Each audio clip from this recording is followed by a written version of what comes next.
మాజీ ముఖ్యమంత్రి తిరుమలకు వెళ్ళొద్దని ఎవరో చెప్పినట్టు మాట్లాడుతున్నాడు.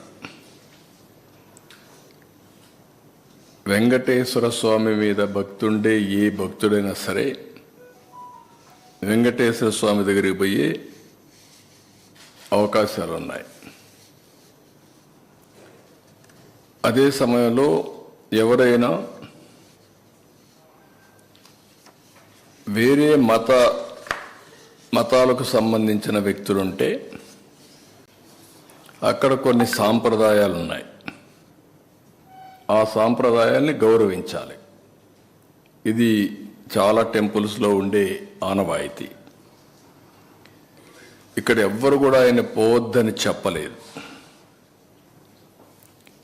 ర్యాలీలు జన సమీకరణలు చేయొద్దని చెప్పాం. ఇటీవల తిరుమల తిరుపతి దేవస్థానంలో జరిగినటువంటి పరిణామాల వల్ల భక్తుల మనోభావాలు దెబ్బతిన్నాయి. ఎప్పుడైతే భక్తుల మనోభావాలు దెబ్బతిన్నాయో భక్తులందరూ కూడా ఆందోళనలో ఉన్నారు.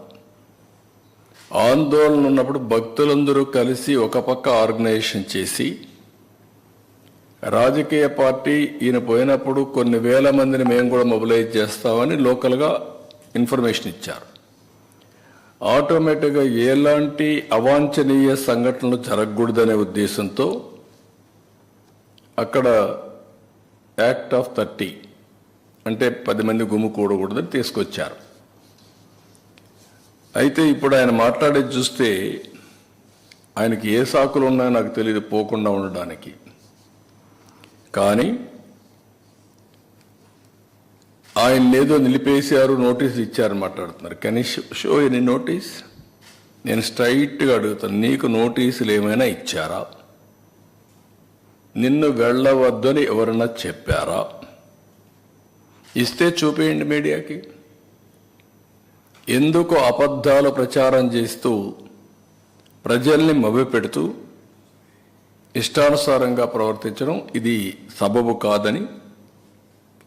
ఎందుకంటే ప్రజా జీవితంలో ఉండే మనందరం కొన్ని సాంప్రదాయాలు పాటించాలి.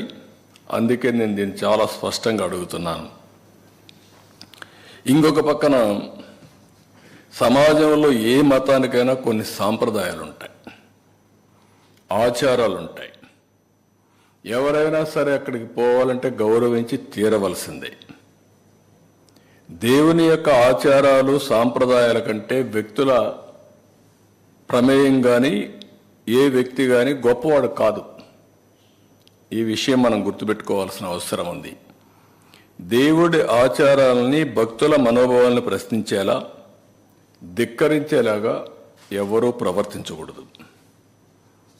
ఇప్పుడు కలియుగ వైకుంఠమైన తిరుమల వెంకటేశ్వర స్వామి హిందువులకి అతిపెద్ద పుణ్యక్షేత్రం.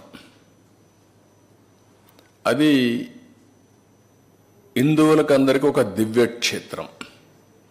ప్రతి ఒక్కరికి ఒక కోరిక, జీవితంలో ఒక్కసారైనా వెంకటేశ్వర స్వామి దగ్గరికి వెళ్ళి దర్శనం చేసుకొని మొక్కులు తీర్చుకోవాలి అనేది ప్రతి ఒక్కరి యొక్క కోరిక. ఇవన్నీ కూడా అది మన రాష్ట్రంలో ఉండడం తెలుగువారి అదృష్టం.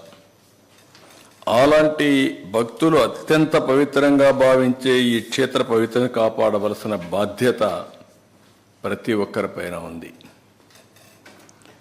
అలాంటిది ఉన్నప్పుడు అక్కడ పోయినప్పుడు నియమాల్ని, ఆగమ శాస్త్రాల్ని, ఆచారాల్ని, నిబంధనల్ని తప్పనిసరిగా పాటించాలి.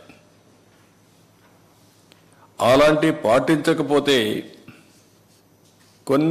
కొందరి మనోభావాలు కూడా దెబ్బతినే పరిస్థితి వస్తుంది. అందుకే ఈరోజు అతను మాట్లాడిన మాటలు చూస్తే నేను వెళ్తాను, అవి కరెక్ట్ కాదు. నేను హితో పలుకుతున్నా, అనుభవంతో చెప్తున్నా. నేను ఇంత మునుపు పోయాను, నేను ఎందుకు పోకూడదంటే ఇంత మునుపు మీరు రూల్ వైలేట్ చేస్తే మళ్ళీ చేయాలనా?